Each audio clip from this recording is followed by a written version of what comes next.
हमारा धर्म पालन होता है। यदि भगवान की कथा में मन नहीं लगे तो धर्म पालन नहीं, फिर उसको श्रम पालन का है। सोचिए,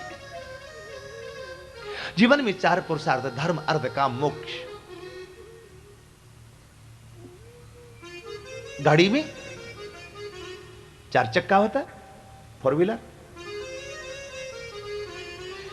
इसमें से 2 व्हीलर स्टीयरिंग के बस में है और पीछे के 2 व्हीलर वो स्टीयरिंग की बस में नहीं है। मतलब धर्म और काम, ये पीछे वाले 2 चक्के हैं। अर्थ और काम ये पीछे वाले 2 चक्के हैं, धर्म और मोक्ष आगे वाले 2 चक्के हैं। इनमें आप जितना प्रयास करके आगे बढ़ सकते हैं, लेकिन अर्थ और काम ये तो पीछे वाले हैं। जो प्रारब्ध में लिखा हुआ उससे ज्यादा नहीं मिलने वाला। जो विधिना ने लिख दिया छठी रात की अंक, राई घटे न तिल बढ़े, रहु रहु जीव निशंक।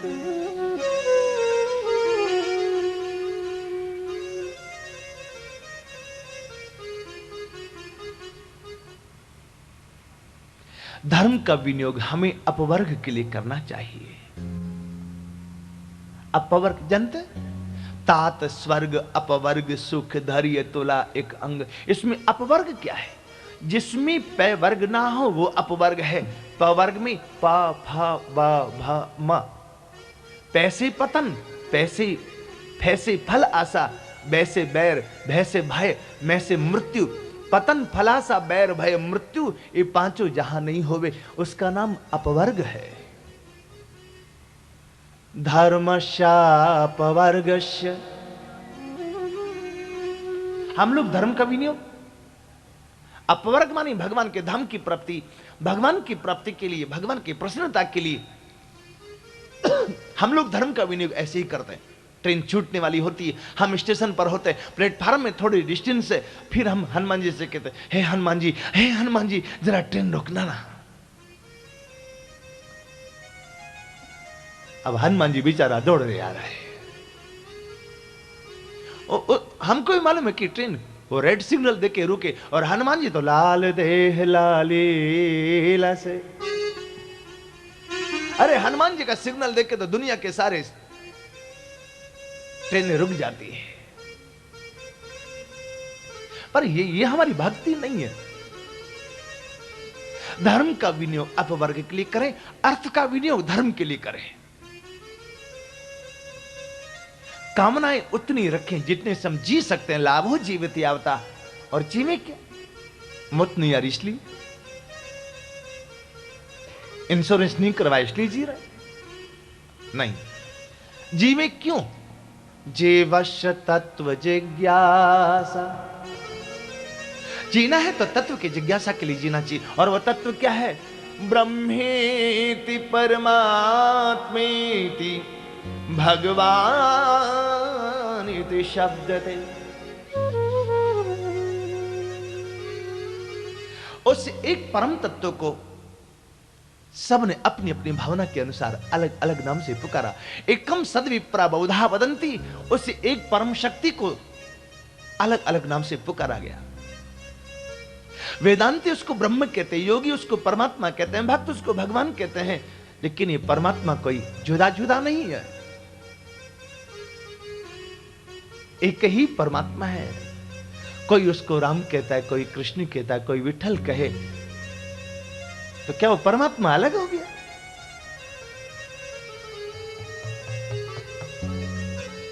उसी के परम मंगल में चरित्र का चिंतन करे, श्रवण करे, गायन करे, तो क्या होगा? भिद्यते हृदय ग्रंथि छिद्यन्ते सर्व संशया। हमारे हृदय की अविद्या की गांठें समाप्त हो जाएगी, सारे संशय दूर होंगे। उस परमात्मा, आनंद स्वरूप परमात्मा का हृदय में अनुभव होने लगेगा। परमात्मा ने सृष्टि बनाई और 24 रूपों में अवतार लिया। मीन, वराह, कमठ, नरहरि, बलिबामन, परशुराम, रघुवीर, कृष्ण, बुद्ध, कल्कि, व्यास, पृथु, हरि, हंस, मनवंतर, यज्ञ, ऋषभ, यज्ञ, ध्रुव, वर्धन, धनवंतर, बद्रीपति, दत्त, कपिल देव, सनकादिक। यहां सूत जी ने 22 अवतार की बात कही और 22 में से भी 2 अवतार उस समय तक हुई नहीं। बुद्धो नामना जनसुते किकटिसु भविष्यति, भगवान का बुद्ध अवतार किकट देश में होगा। ये 5000 वर्ष पहले की भाषा है, ये 5000 वर्ष पहले की बात है। आज कहा जाए तो कहा जाएगा भगवान का बुद्ध अवतार भी हो चुका, अब केवल एक अवतार है। कलयुग के 861 वर्ष शेष रहेंगे। उस समय संभल ग्राम में विष्णु यश नामक ब्राह्मण के घर में भगवान कल्कि नारायण का प्राकट्य होगा।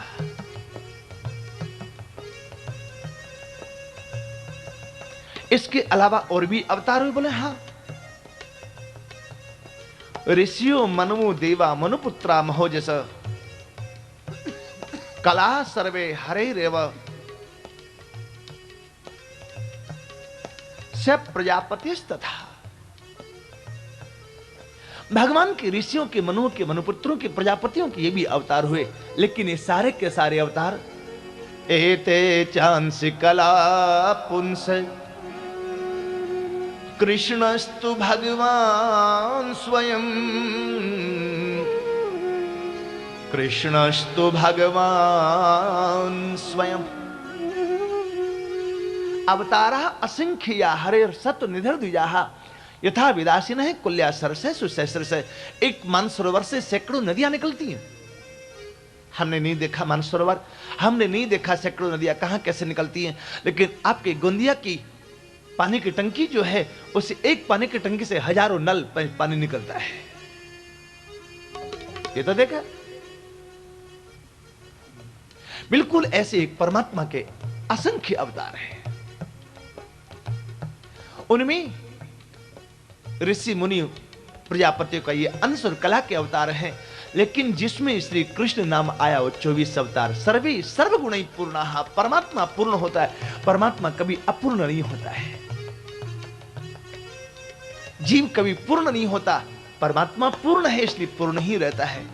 ओम पूर्णमदः पूर्णमिदं पूर्णात् पूर्णमुदच्यते पूर्णस्य पूर्णमादाय पूर्णमेवावशिष्यते। पूर्ण में से पूर्ण निकल गया तब भी पूर्ण ही शेष बचेगा, अपूर्ण नहीं होता। परमात्मा सदैव पूर्ण है। इसलिए इसका संकीर्ण अर्थ केवल इतना ही नहीं कि केवल कृष्ण ही पूर्ण है, नहीं। जिन जिन का नाम ऊपर गिनाया वे सब पूर्णावतार है।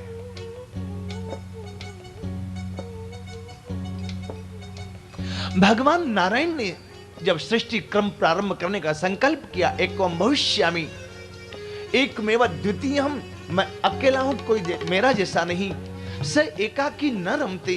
तब उसने संकल्प किया एकम भविष्यामि और सृष्टि क्रम में ब्रह्मा जी को सबसे पहले प्रकट किया। ब्रह्मा जी को चतुश्लोकी भागवत का उपदेश दिया है। थोड़ी देर बाद में चतुश्लोकी भागवत जी आएगी। इसके बाद सृष्टि विस्तार की आज्ञा की। वही चतुश्लोकी भागवत ब्रह्मा जी ने नारद जी को सुनाई, नारद जी ने व्यास जी को सुनाई। व्यास जी के हृदय में 18,000 श्लोक प्रकट हुए और मेरे गुरुदेव श्री सुखदेव जी को उन्होंने सुनाई है। मेरे गुरुदेव गंगा किनारे बैठे हुए परीक्षित जी को जब कथा सुनाने लगे, अहम चाधिगमं तत्र निविष्टस्तदनुग्रहात् सोहम वह श्राविष्यामि यथाधीतम यथामति। मेरे गुरुदेव ने गंगा किनारे बैठे परीक्षित को जो कथा सुनाई, वही कथा मैं सुनाने जा रहा हूं। अरे मैं उनकी बराबरी नहीं कर सकता, लेकिन जो मेरी बुद्धि में अट पाया, जैसी मेरी क्षमता योग्यता, मैं कहने जा रहा हूं।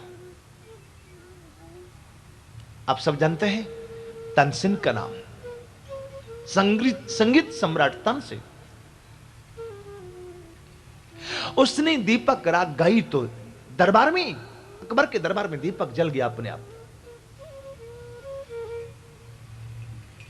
श्री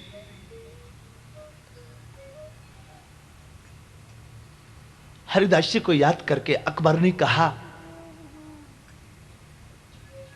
तानसेन तो ही जब इतना अच्छा गाता है, तेरे गुरुदेव कैसा गाते होंगे रे।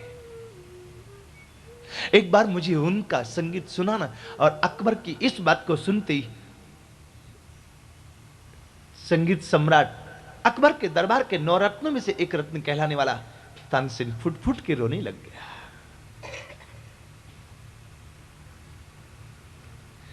कहां तुम सूरज के सामने में एक तारे की बात, टिमटिमाते हुए तारे की बात करते हो।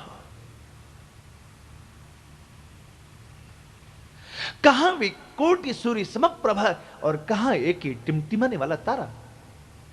आजकल कोई बात होती है तो बहुत लोग जल्दी निर्णय लेते कि गुरु गुड़ रह गया, चेला शक्कर हो गया। पर यदि गणेश जी को भोग लगे ना तो गुड़ ही भोग लगता है, शक्कर भोग लगे नहीं।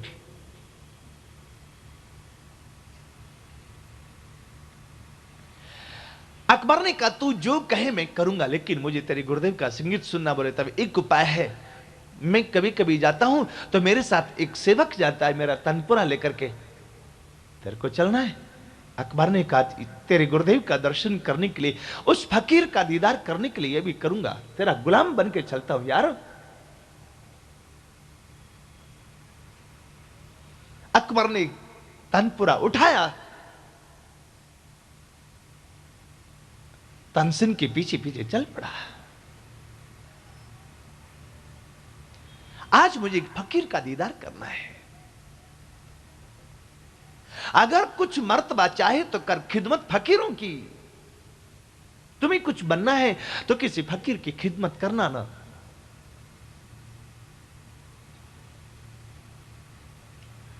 महाराष्ट्र तो फकीरों की भूमि है। गजानन महाराज और साईं बाबा, आप देखते हैं साईं बाबा के फोटो में उसका कुर्ता भी फटा हुआ सा है। आज भले लोग उसको सोने के सिंहासन पर बैठाएं, भले सोने का क्या हीरा का छत्र लगावें, भले कितना बड़ा उसके लिए कुछ कर दें, लेकिन आखिर वो फकीर है, उसको किसी से मतलब नहीं है।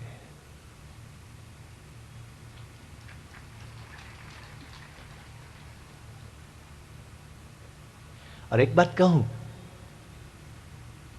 साधु तो न अमीर देखता है न गरीब देखता है, साधु तो तेरा प्रेम देखता है।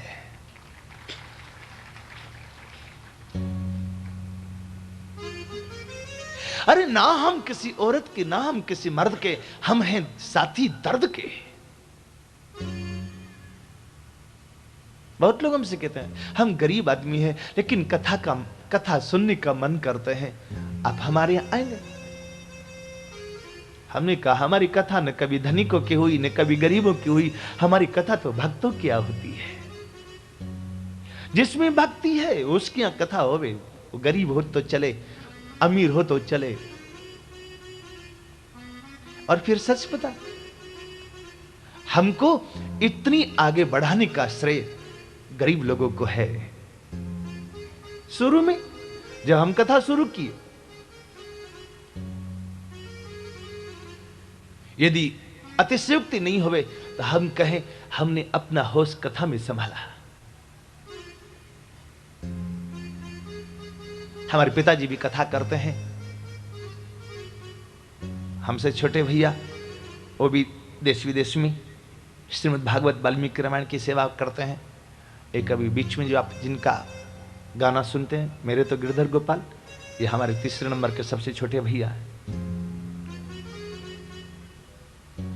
शुरू से माहौल वैसा रहा, हमने होश ही संभाला तो कथा में होश संभाला। लगभग 6 वर्ष की उम्र रही होगी जब हमने हारमोनियम हाथ में लिया होगा और कीर्तन शुरू किया होगा। मैंने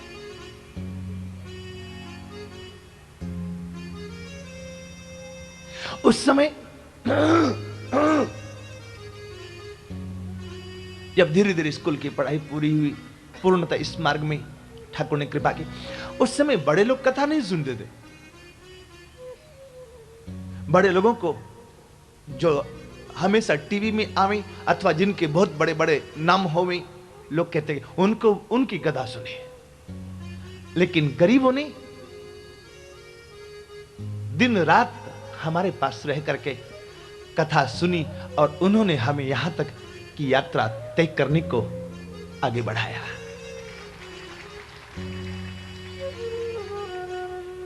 एक हमारे मित्र है डॉक्टर अरुण, भागलपुर के। बहुत बार तो किसी किसी गरीब को जब पैसा नहीं हुई ना, तो दवा और खाने का पैसा भी जेब से देते हैं। उनकी पत्नी भी डॉक्टर है। वो किसी को खाना और दवा तो छोड़ो, ठीक से बात भी नहीं करती बिना पैसे के। ये रियलिटी है, दोनों एकदम अपोजिट। उसने कहा कि आप क्या बिना मतलब का नाटक करते हैं, बिना पैसे के आप ऑपरेशन करते हैं। आपने अपनी गुडविल खत्म कर ली गरीबों का ऑपरेशन करते करते। तो डॉक्टर की आंखें भर आई और उसने कहा, मैडम इन गरीबों ने मुझे इतना बड़ा डॉक्टर बनाया, नहीं तो बड़े लोग कहां मेरे को कहते कि हाँ मेरा ऑपरेशन कर लो पहले, इसलिए मैं इनको नहीं भूल सकता। कथा नहीं गरीबों की होती, न अमीरों की होती, कथा तो भक्तों की, वैष्णव की होती है। और साधु तो सबका होता है। अगर कुछ मर्तबा चाहे तो कर खिदमत फकीरों की।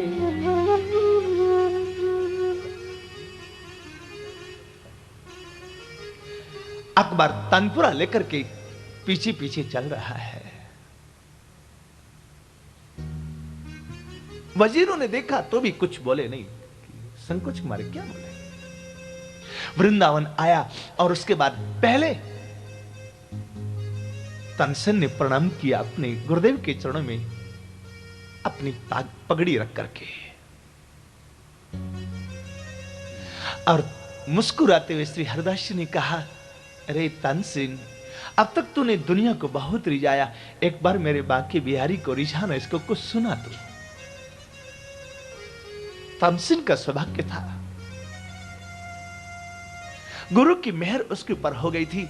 उसने तनपुरा लिया और जैसे ही अलाप ली,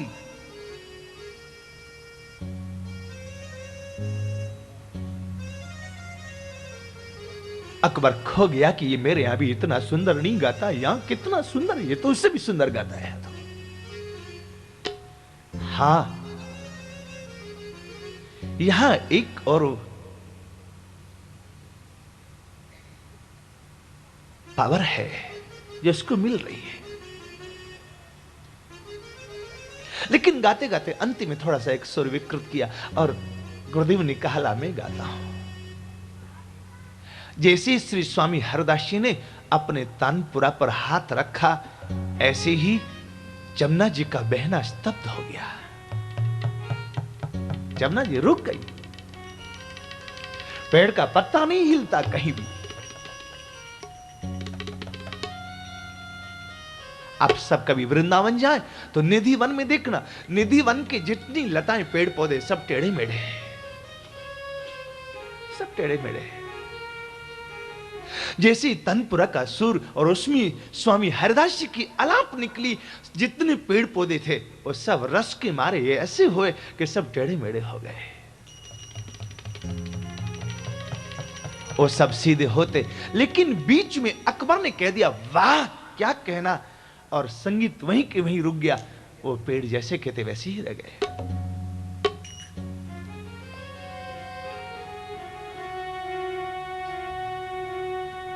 श्री स्वामी हरदास जी ने कहा, तूने आज इस राग को विधवा कर दिया, अभी कभी बिहारी जी की सेवा में नहीं जा सकती।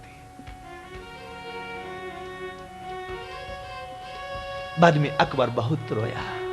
भी क्या, मेरा बाप भी यदि आवे धरा पर तो उसको भी गुरु कृपा प्राप्त करनी पड़ती है।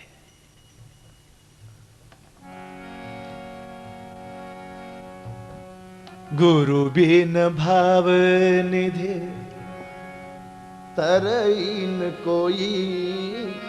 ध्यान बढ़ता करता। गुरु बिन भाव निधि तरईन कोई,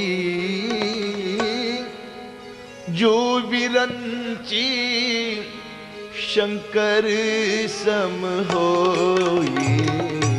गुरु बिन भाव निधि तरईन कोई, जो विरंची शंकर सम होई। गुरु बिन भव निधि।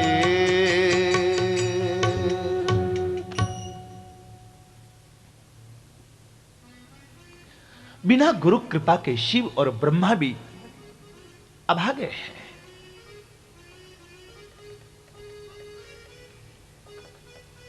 फिर आप और हम कौन? हम लोग किसी संत के पास जाते थे, कहते हम आपको गुरु बनाने आए। अरे भाई, वो तो गुरु बना बनाया है, आप उसको गुरु मत बनाइए, आप शिष्य बनिए ना। हम शिष्य बनने के लिए तैयार नहीं है, लेकिन हम उसको गुरु बनाने के लिए तैयार हैं। ऐसे लगता कि हमारा एक वोट उसको गुरु बना देगा, ऐसा नहीं है। गुरु को हमारे वोट की जरूरत नहीं है कि एक वोट मिले तो गुरु बन जाएगा, ऐसा नहीं। हमें उसका शिष्य बनना है, वो हम नहीं करते। दोनों का मिलन कैसे हुआ, कहां हुआ? द्वापरे समनु प्राप्ते तृतीय युग पर्यये, जातः पराशराद्युगी वासव्याम कलया हरे। वर्तमान चतुर्युगी का द्वापर युग आया, जो अभी पिछले 5000 वर्ष पहले गया। समानुप्राप्ति, वर्तमान चतुर्युगी का द्वापर। जब द्वापर में पराशर नाम के एक संत हुए, उन पराशर नाम के संत को एक दिन ऐसा अनुभव हुआ, भगवान का अवतार होना चाहता है। सत्यवती के माध्यम से आषाढ़ शुक्ल पक्ष की पूर्णिमा के दिन भगवान श्री कृष्ण द्वैपायन व्यास का प्राकट्य हुआ। रंग काला था, इसलिए नाम श्री कृष्ण। चारों ओर पानी पानी, बीच में टापू, टापू को द्वीप कहते हैं, वहां पर जन्म हुआ, इसलिए द्वैपायन नाम हुआ। शास्त्र के छोटे छोटे वाक्यों का बृहद विस्तार करके समझाते, इसलिए नाम व्यास हुआ। ऐसे श्री कृष्ण द्वैपायन व्यास नाम हुआ। इन्होंने वेदों का विभाजन किया। पहले केवल एक ऋग्वेद था, बाद में 4 वेद, यजुर्वेद, अथर्ववेद, सामवेद, बाद में विभाजन हुआ। परंतु सब लोग वेद की भाषा नहीं समझते हैं।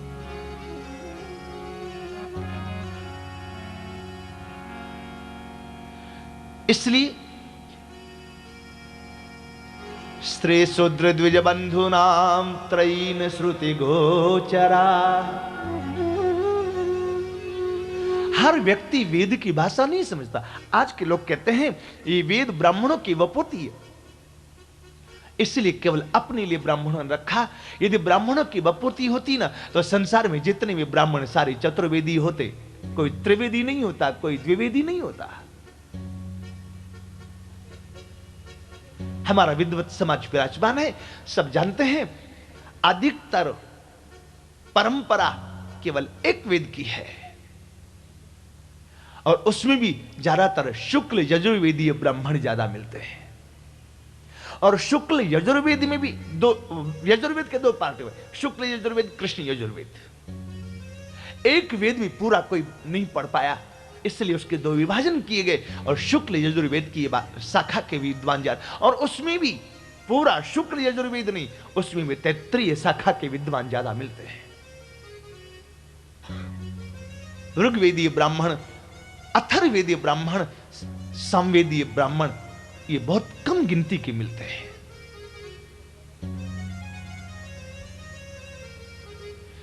यजुर्वेद में भी शुक्ल यजुर्वेद, और शुक्ल यजुर्वेद में 33 शाखा, एक उसका छोटा सा पार्ट। वेद तो परमात्मा के सहज श्वासा से प्रकट है, इसलिए इसको अपौरुषेय कहा गया है। सहस्र शीर्षा पुरुष है, सहस्राक्ष सहस्त्रपाद, उस परमात्मा की सहज श्वासा से प्रकट वेद, इसलिए वेद को अपौरुषेय कहा गया है।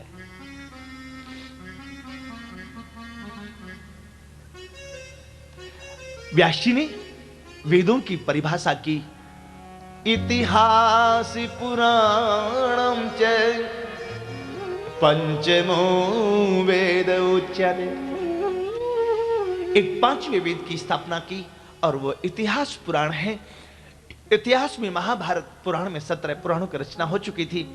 एक दिन व्यास जी बैठे सोचते थे, किम वा भागवता धर्मा नए प्राण निरूपिता प्रियाया परमहंसा नाम ते एव यच्युत प्रिया। क्या मैंने भागवत धर्म का गायन नहीं किया? अभी मन में तसल्ली नहीं है, शांति नहीं है, लगता कुछ और होने का है। और क्या होने का है नहीं मालूम। ठाकुर प्रेरणा करता के भी और कुछ होने का है। अभी सोच ही रहे थे कि तब तक एकाएक श्री नारद जी पधारे हैं। एक बात आप ध्यान से समझना मेरे भाई बहन, आप किसी टेंशन में हो, एकाएक कोई संत आवे, अरे संत आवे तब तो क्या कहना, किसी संत की याद आवे आपको, तो भगवान की कृपा का अवतार आपके जीवन के लिए हुआ है। वो आपकी चिंता के समय पर यदि कोई संत आ जाए या किसी संत की याद आ जाए, तो इसका मतलब वो आपको रास्ता बताने आया कि इस चक्रव्यूह से कैसे निकलना है। और वो जो कहे ना, उसको आंख बंद करके फिर मान लेना, तर्क नहीं करने का उसमें। फिर श्रद्धावान लब्धि ज्ञान, नहीं तो संशयात्मा विनश्यति। संशय किया तो गया।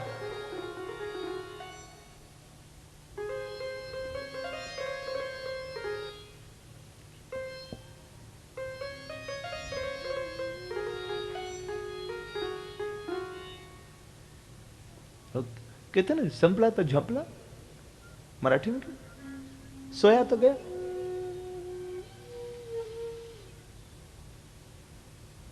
यदि आपने संदेह किया, सोया मैंने संदेह किया, तो फिर उसका कोई फायदा नहीं है।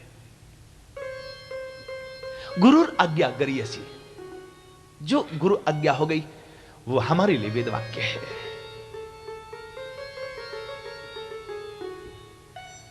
श्री सूत जी कहते हैं, नारद जी को देख करके व्यास जी ने साष्टांग प्रणाम किया, पूजा की है।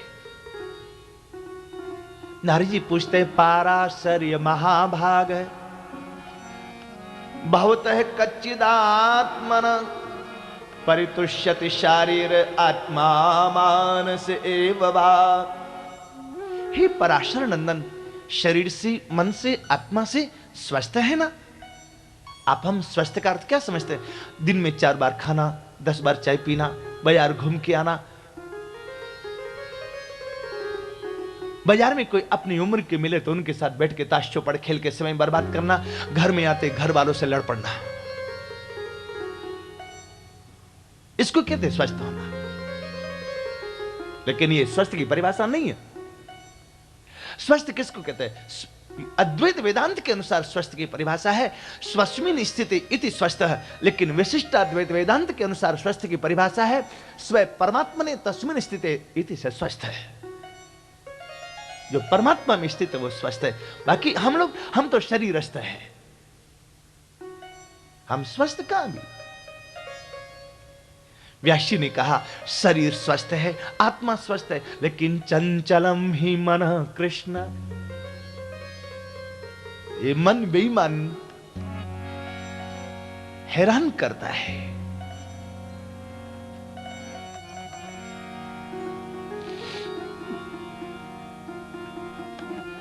मनवा माने ना,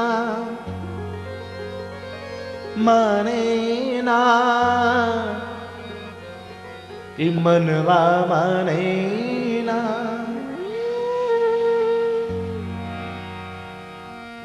प्रभु की सीख हो, मनवा माने ना, मनवा माने ना। मैं क्या करूं, आप बोलो ना। नारद जी ने कहा, आपने बहुत कुछ गाया लेकिन भगवान का यश नहीं गाया।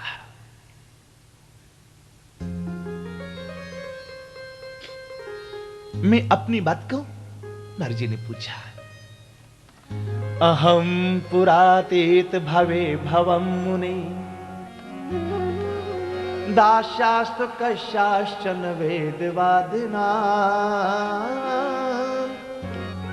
वेदवादिना।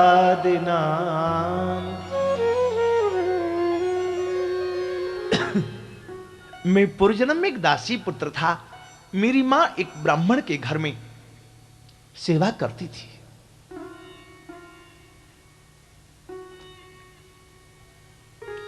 और जैसे ही मुझे होश आया, मैं भी मां के साथ जाने लगा। संजोग की बात, मेरी मां एक ब्राह्मण के घर में सेवा करती थी और उस ब्राह्मण के घर में संत बहुत आते थे। और बच्चों को खेलना अच्छा लगता, लेकिन मुझे तो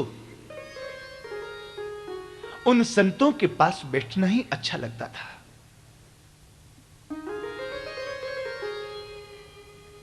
इसलिए मैं खेलता वेलता नहीं, बस जब देखो तब संतों के पास ही बैठा रहता था।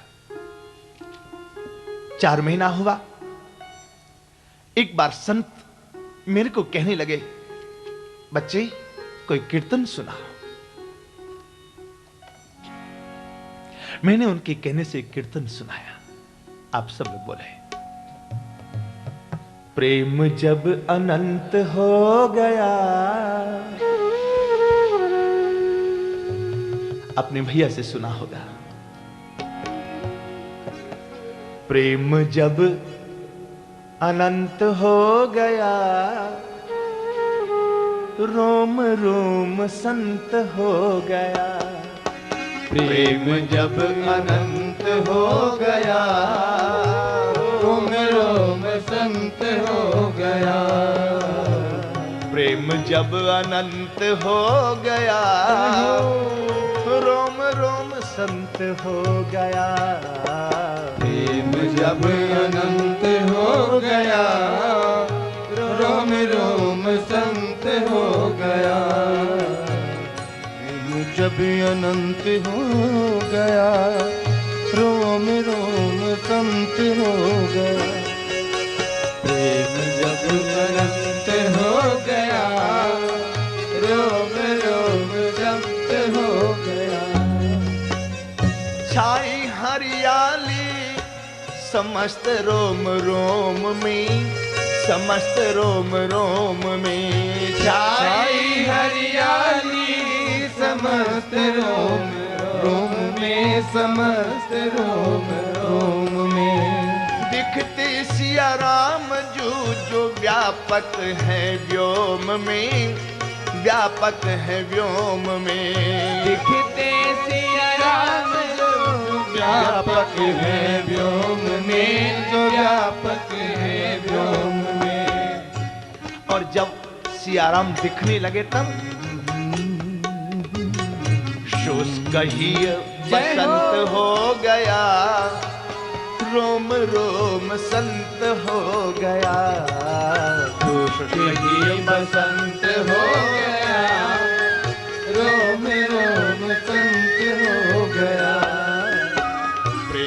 जब अनंत हो गया, रोम रोम संत हो गया। प्रेम जब अनंत हो गया, रोम रोम संत हो गया।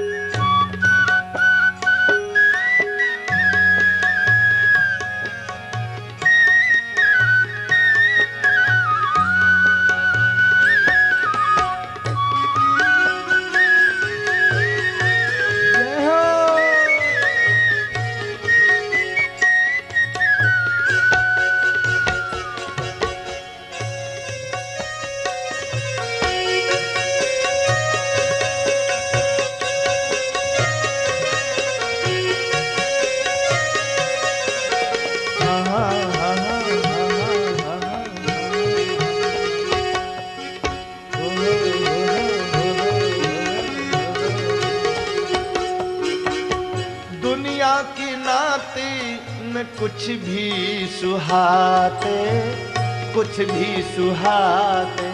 दुनिया के नाते न कुछ भी सुहाते, न कुछ भी सुहाते। बीती उम्र राम यश गाते गाते, बीते उम्र राम यश गाते गाते। बीते उम्र राम यश गाते गाते। बीते उम्र राम यश गाते गाते। अजी ये होवे कब? जब जीवन में हमारी भावना आवे, अपना सिय कंत हो गया, रोम रोम संत हो गया। अपना सिय कंत हो गया, रोम रोम संत हो गया। प्रेम जब अनंत हो गया, रोम रोम संत हो गया।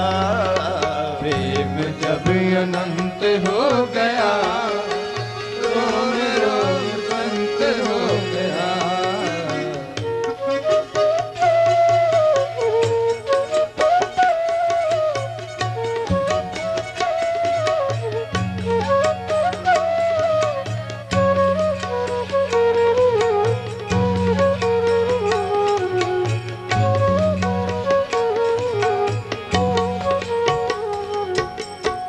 जहाँ देखता हूँ वहाँ ही मेरे राम है, वहाँ ही मेरे राम है।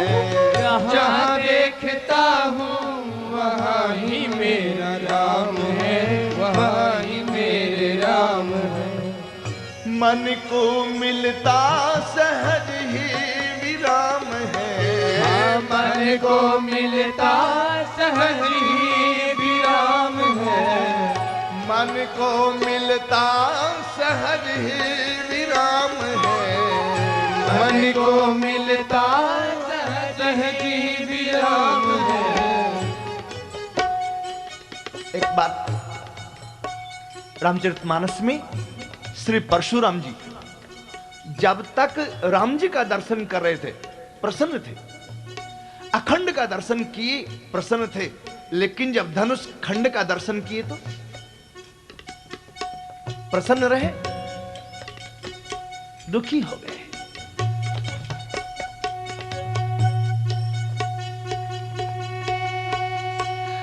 सुखी होने का एक उपाय है, हमारे जीवन का द्वैत समाप्त हो जाए तो हम सुखी हो सकते। द्वैत का जो अंत हो गया, रोम रोम संत हो गया। द्वैत का जो अंत हो गया, रोम रोम संत हो गया। प्रेम जब अनंत हो गया, रोम रोम संत हो गया। द्वैत का जो अंत हो गया, रोम रोम संत हो गया।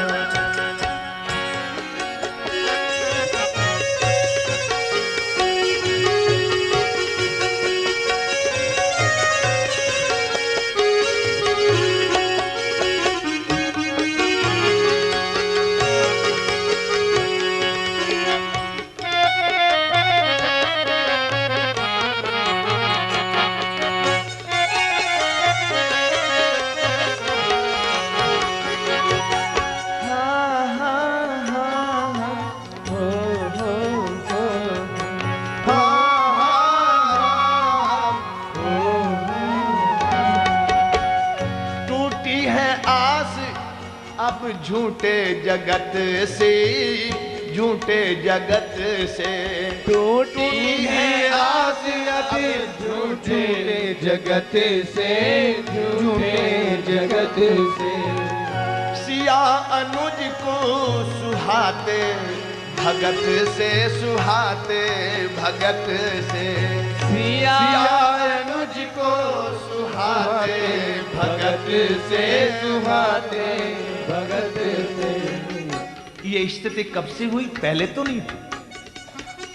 ये स्थिति तब से हुई जब से सदगुरु सुमंत हो गया, रोम रोम संत हो गया। सदगुरु सुमंत हो गया, रोम रोम संत हो गया। प्रेम जब अनंत हो गया, रोम रोम संत हो गया। प्रेम जब अनंत हो गया, रोम रोम संत हो गया।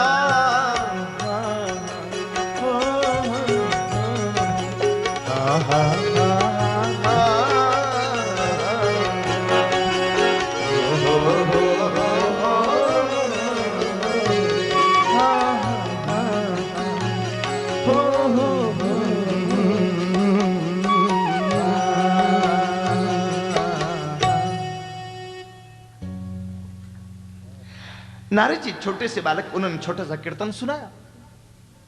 सुनकर के श्री नारद जी का कीर्तन संत लोग बड़े खुश हुए। ये नारद जी पूर्वजन्म के गंधर्व है। संतों की सभा में गाना था भगवान का यश और गाया संसार का गीत। बस इसी से दासी पुत्र हो गए थे। 4 महीना हुआ, संत लोग जाने के लिए तैयार थे। नारद जी कहते मैं बहुत रोया। मैंने कहा मुझे साथ ले चलिए। संतों ने कहा यदि हम तुम्हें ले गए तो कल से कोई गांव में संतों को नहीं आने देगा।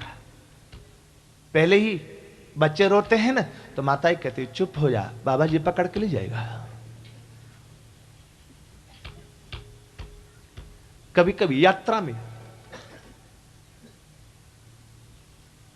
कोई बच्चा ज्यादा उधम करता हो ना, उसकी मां 2-4 बार समझाती, जब नहीं समझता फिर हमारे विचार करते देख बाबा बेटे बाबा जी। बच्चे हमको देख करके फिर घबराहट के मारे मुंह घुमा लेते हैं।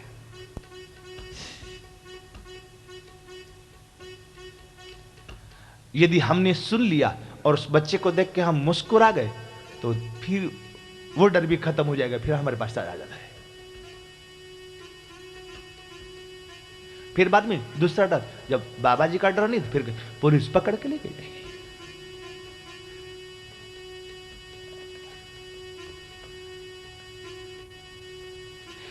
महात्माओं ने कहा यदि हम तुम्हें ले गए तो कल से गांव में कोई संतों को नहीं आने देगा, इसलिए बेटा लेके नहीं जाएंगे तुमको, कुछ देख ही जाएंगे। क्या? हरिनाम की दीक्षा दी है। संत लोग 4 महीना बिता के चले गए, लेकिन संतों के जाने के बाद ऐसे लगता था जैसे प्राण ही चला गया। बिछुरत एक प्राण हर ले, मिलत एक दुख दारुण रे।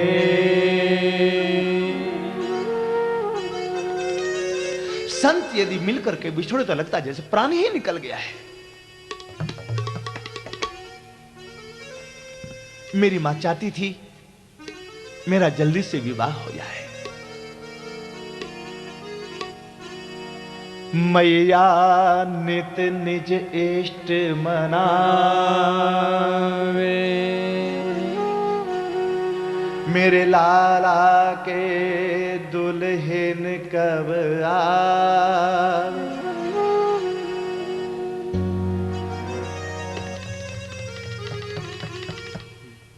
जब तक बेटा की शादी नहीं हुई ना, बुढ़िया रोज पंडित जी को परेशान करेगी। पंडित जी बताओ ना कब शादी होगी, और जब शादी हो जाए बहू घर में आवे फिर तो बिना नवरात्रा के चंडी पाठ शुरू हो जाता कभी कभी घर में।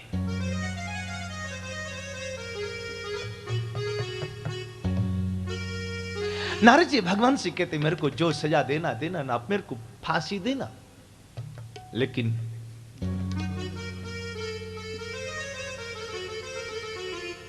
अक्सर 90% भाई बहन मिले वो एक बात कहते थे, यदि पहले आप मिले होते तो हम शादी नहीं करते, हम भी भजन करते कहीं एकांत में बैठ करके।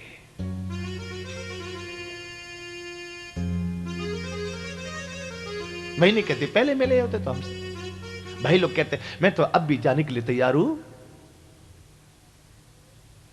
अभी भी मैं भैया जी के साथ जाऊं। पत्नी कहती जाओ ना, घर में शांति होएगी, जाओ।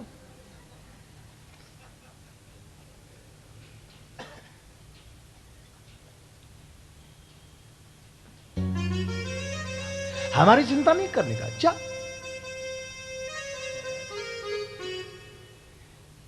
मेरे भाई बहन, जो सुख पायो राम भजन में, सो सुख नाही अमीरी में। मन लाग्यो मन लाग्यो मन लाग्यो मन लाग्यो मेरो यार फकीरी में जी।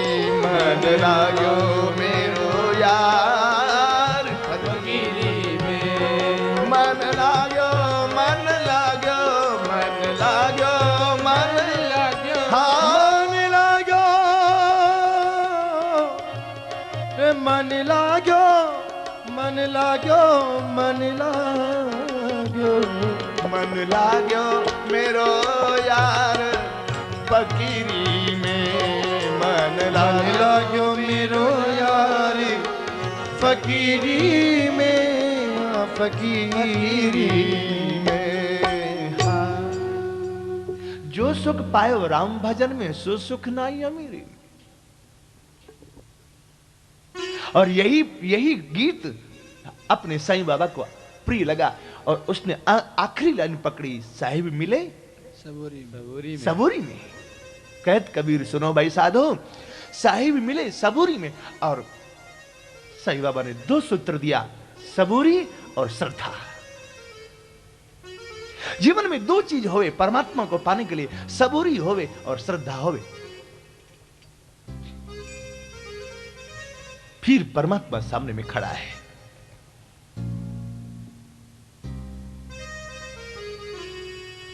नारी जी कहते हैं मेरी मां एक दिन गाय का दूध दुहने जा रही थी, एक सांप ने काटा, मेरी मां मर गई। एकदा निर्गदाम गए हाथ दुहंत निशिगाम पति। मां मरी तो और लोग रोते होंगे, मैं तो बड़ा खुश हुआ कि भलो थयो भांगी जंजाल, अब सुखे बस सुश्री गोपाल। अच्छा हुआ मां मर गई, नहीं जीवित रहती तो मेरे गला में इतना बड़ा गृहस्थी का ढोल टांगती, बेसुरा बजता फिर भी बजाना ही पड़ता है।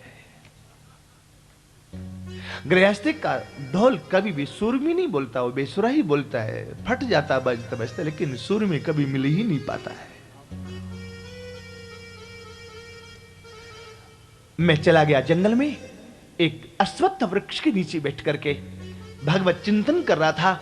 भगवान प्रकट हुए, मैं तो दर्शन करके निहाल हो गया, लेकिन भगवान तुरंत अंतर्धान हो गए और मैं बहुत रोया। भगवान ने आकाशवाणी द्वारा कहा, ये तो मैंने तुम्हारी साधना कबूल की, इसलिए ऐसा मैंने तुम्हें दर्शन दिया।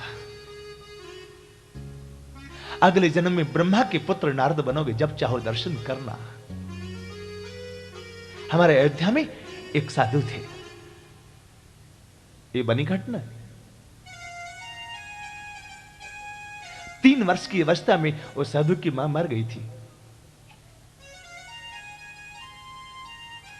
और वो घर में जब कोई नहीं था,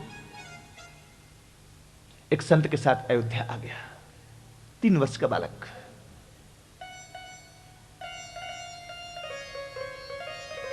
अयोध्या में संतों का दर्शन किया। उस समय का ये बातें उस समय कलयुग नहीं था इतना। उस समय संत थे, सिद्ध संत लोग थे। उसको सेवा मिली कि तेरे को सेवा करनी है तो आश्रम में सेवा की झाड़ू किया कर, झाड़ू लगाता हूं। लेकिन उसको विचार आया कि मेरे ठाकुर जी, आप अयोध्या गए हैं तो आपको मालूम होगा अयोध्या में बड़ा मंदिर अपना कनक भवन, और सरजू जी में सब नहाने जाते। तो उसको लगा कि राम जी भी तो कनक भवन से सरजू जी जो रोज जाते होंगे ना, तो उनके पांव में कंकड़ पत्थर गड़ता होगा, इसलिए मैं कनक भवन से लेकर सरजू तक रोज झाड़ू लगाऊं। ठीक रात में 12 बजे झाड़ू हाथ में लेकर के झाड़ू लगाते, आंखों से अश्रुधारा बहती, और झाड़ू लगाते लगाते सवेरे का 5 बज जाता।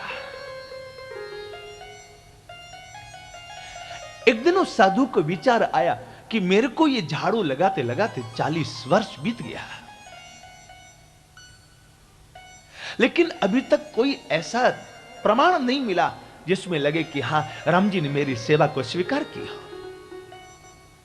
ऐसा सोचता हो साधु जब सरजू किनारे गया ना, तो वहां सरजू किनारे एक सोने की पायल मिली, पांव में पहनना पायल, सोने की पायल मिली। उसको देख करके साधु का कलेजा डगमग हो गया कि ये क्या, किसी की पायल या गिर गई है, किसकी पता नहीं। तो वो पायल उठा के लाया और ये सोचा कि मैं कनक भवन में दूं, वहां कोई चर्चा चलेगा तो ले लेगा जिसका होगा।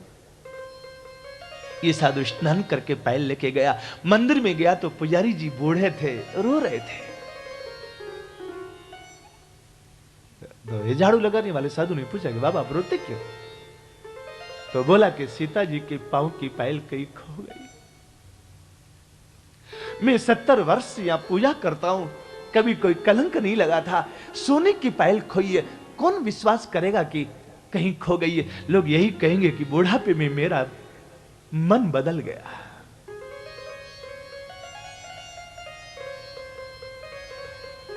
पायल सोने की तो थी, उसके एक एक जो बजता ना आवाज करता है घुंघरू, उस एक एक घुंघरू में हीरा जड़ा हुआ था।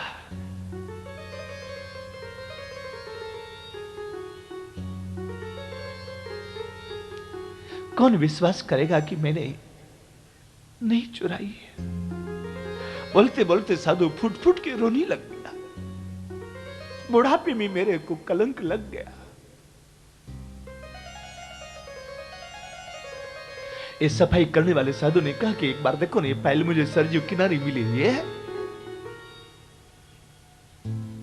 पुजारी जी ने कहा भले आदमी तूने मेरी लाज रख ली। और साधु को लगा कि नहीं, ये पायल वहां ऐसे नहीं जाने वाली। श्री रघुनाथ जी ने मुझे यकीन दिलाया कि मैं सेवा स्वीकार करता हूं।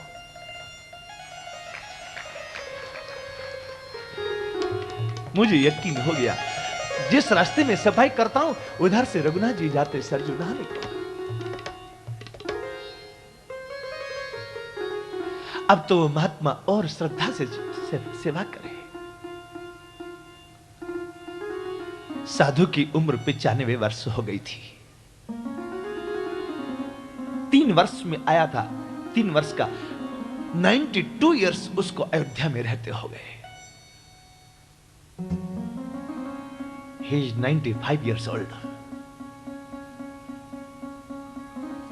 जब इतना बूढ़ा हुआ ना साधु, तो एक दिन उसको बुखार, बहुत जोर का बुखार हुआ और लगता कि आज उसका अंतिम दिन आ गया।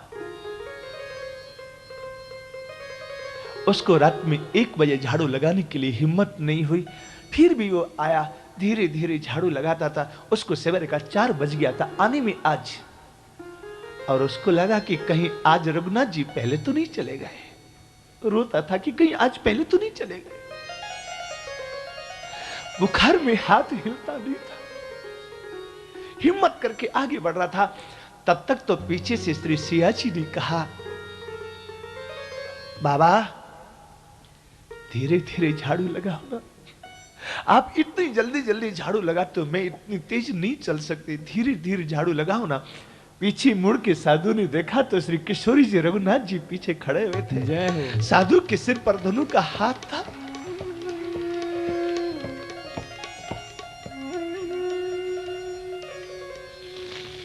बस साधु के हाथ में झाड़ू, आंखें खुली की खुली, दोनों का दर्शन करते करते आंखें खुली की खुली रह गई। किशोरी जी ने कहा यहां बहुत दिन झाड़ू लगाए ना, अब वहां नित्य धाम साकेत में वहां चल के झाड़ू लगाना। साधु की आंखें खुली की खुली रह गई।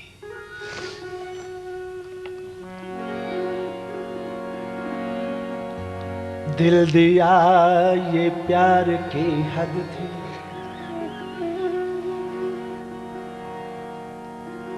जान भी दी ये एतबार की हद थी।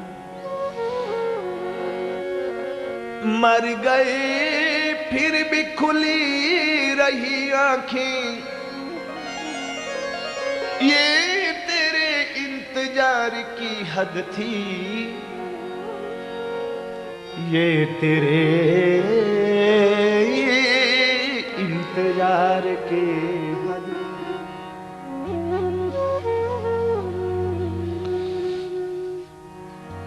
नारद जी को जब ठाकुर ने आकाशवाणी में कहा मैंने तुम्हारी सेवा स्वीकार की, केवल ये भरोसा दिलाने के लिए, एक बार तुम्हें दीदार देने के लिए आया, अगले बार ब्रह्मा के पुत्र बनोगे, जब चाहो तब मेरा दर्शन करोगे।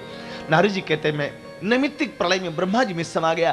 ब्रह्मा जी के 10 मानस पुत्र में मरीचि, अत्रि, अंगिरा, पुलस्त, पुलह, क्रतु, भृगु, वशिष्ठ, दक्ष, दशमस्तत्र नारद। ये वीणा मुझे भगवान ने दी है, नागपुर से खरीदी हुई नहीं है। देवदत्ता मीमां वीणां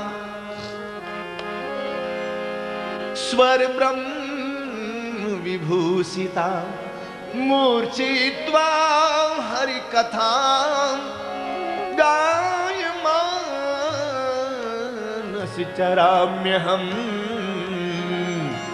गायमानश्चराम्यहम्।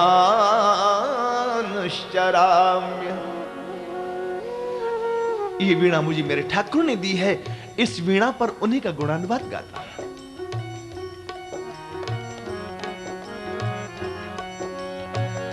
नारायण हरे नारायण, नारायण हरे नारायण, मेरे प्यारे नारायण,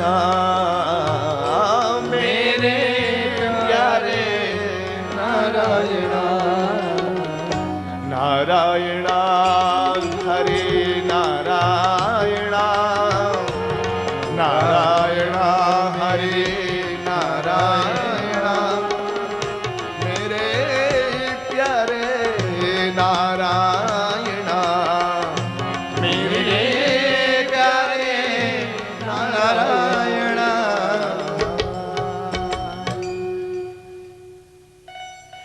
नारद जी ने चतुश्लोकी भागवत उपदेश की चले गए।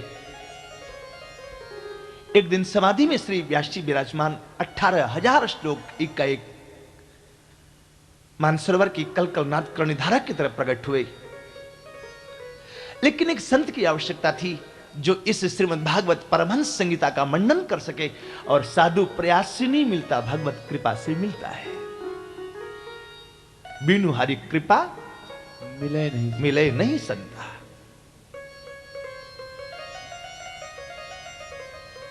वैसा कृष्ण पक्ष की अमावस व्यास जी का जन्मदिन है।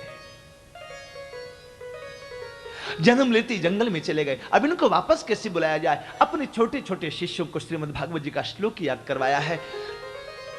जहां व्यास जी बैठे थे वहां जाकर बच्चे लोग गुनगुनाने लगे। बरहा पेड़म नटवर वपु कर्णयो कर्णिकारम, विभ्रदवास कनक कपिसं वैजयन्तीं च मालां, रन्ध्राण वीणुरधर सुधया पूरयन् गोपवृन्दैर् वृन्दारण्यं स्वपद रमणं प्राविशद् गीत कीर्ते, प्राविशद् गीत कीर्ते। घुंघराली अलकावलियों में मोर का पंख है। कर्णियों द्विवचन है, कर्णिकारम एक वचन है, कान दो हैं, लेकिन कनेर का पुष्प एक है। माने तो 2 धारण करवाए होंगे, लेकिन इसको फैशन से क्या, एक गिर गया तो गिर गया, अथवा तो एक मिला तो एक ही धारण कर लिया।